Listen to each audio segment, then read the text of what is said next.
Dre all day. Dre Baldwin, Ball overseas basketball blueprint. I'm talking another harsh reality of the overseas basketball world is that you're going to have to decide at some point whether you're trying to be an Instagrammer, a TikToker, a YouTube hooper, or you're trying to be a real life hooper.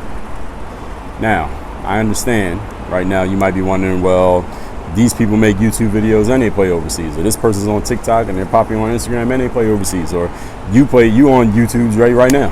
You talking about, do you want to play overseas, or which one you want to do? Here's what I want you to understand. Overseas basketball is often not highlight worthy. I know players who have a lot of game, who put up great stats at D1 colleges and D2 colleges on scholarships, on winning teams that were making conference tournaments and NCAA tournaments, who play overseas right now and they ain't putting up great stats. You don't see them posting highlight videos from their games overseas simply because ain't no highlights. And I'm not saying that they're not doing anything. I'm not saying they're not contributing to their team, because if they weren't, they wouldn't have a job. But they ain't got no highlight. Ain't no highlights because they don't get to do highlight stuff for their team. They might just be cutting off the ball, catch the pass, the drop-off pass, and make a layup, make an open three-pointer. They might be a defensive stopper. Their job might not even be to score that many points. The game's 40 minutes long overseas. They might only be playing 18, 19, 22 minutes a game, even though they're the most talented person in the gym. This is the way it works sometimes overseas. And what I want you to understand when I say being a TikToker or YouTuber or Instagrammer, I don't mean that you can't have an account on those platforms. What I mean is your mentality, the way that you're approaching it. See, when you are posting basketball workouts on YouTube, you could be whoever you want. You could be damn Michael Jordan if you edit it right? If you do the right type of editing and you got the lighting right and you know how to do the cuts and all that, which I'm not into. If you know how to do that, you can make yourself look like a goddamn superstar through your YouTube channel. All right, on Instagram, you could be who's the guy? You could be Trey Young or Chris Paul or Steph Curry through your Instagram account, even though you ain't never played a serious basketball game in your life. Never played in college, never played in the pros, and couldn't even if you wanted to. You can make yourself look like you're good enough to an audience of people who don't know any better on Instagram and on TikTok and on YouTube. Understanding when you go overseas, you may end up on a team and in a situation where you will never get to look like a star. You will never get to look like damn, people watching you. If somebody watched your video from you playing overseas, and maybe some situations overseas where you would never look like the guy that people are going to be like, damn, you should be in the NBA, or damn, you're better than this dude who's the sixth man for the Dallas Mavericks, or the eighth guy for the Detroit Pistons, or the starting two guard for the Clippers, or whatever the situation may be. You know how fans be on the internet. Any of you ever posted a basketball workout on the internet where you look good? You got people on there who don't know anything about basketball, at least not any kind of high level basketball.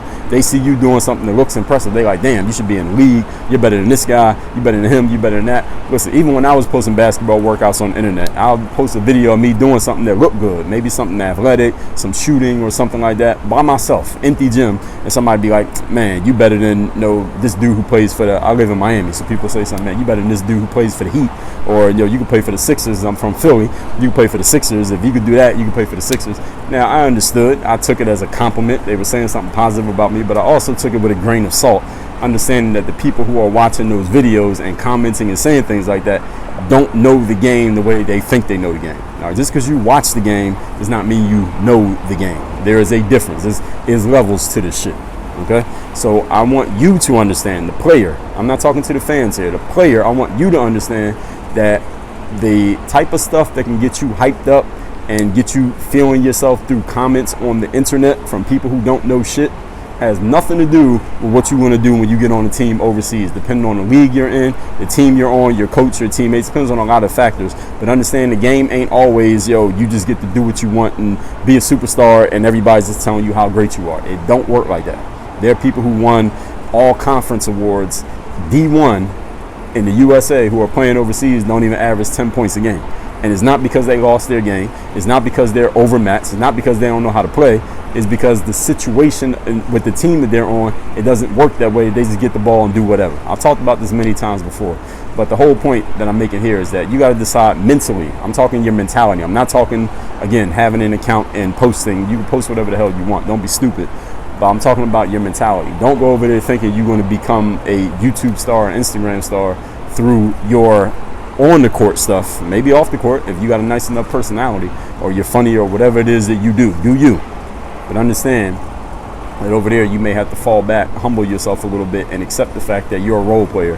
And everybody on the team might be a role player. You might be the best player on the team, but still look like a role player in the game simply because that's the way the coach wants to do it. This is just the way the game goes sometimes. So make sure you have that in mind if you're serious about playing overseas. And trust me, there are plenty of players who will tell you exactly this. Now, all that being said, you do not have this book. It's called the Overseas Basketball Blueprint. This book has been read by players who played at JUCOs, D3s, D2s. There are players coming out of D1 right now who we are shipping this book to right now. There are D1 coaches, D2 coaches, JUCO coaches who are reaching out to me, agents who know about this book, who have their players read this book, because I'm telling you the real on what happens overseas. I am not connected to any team, any agent. I'm not speaking on behalf of any organization in the exposure camp, which means I can tell you the truth and tell you the real about every aspect of pro basketball, whether we're talking leagues, teams, agents, exposure camps, all of that. I made this book free so that you can get this book as quickly as possible, as easy as possible, with as little decision-making process as possible. That's why the book's free. I mean, who says no to something free that you actually want? All you do is cover the shipping. The book is called The Overseas Basketball Blueprint. You get it at balloverseas.com. 237 pages, everything you need to get started. Even if you come from an undecorated background like I did, you can still have a career like I did. balloverseas.com. Work on your game. Dre all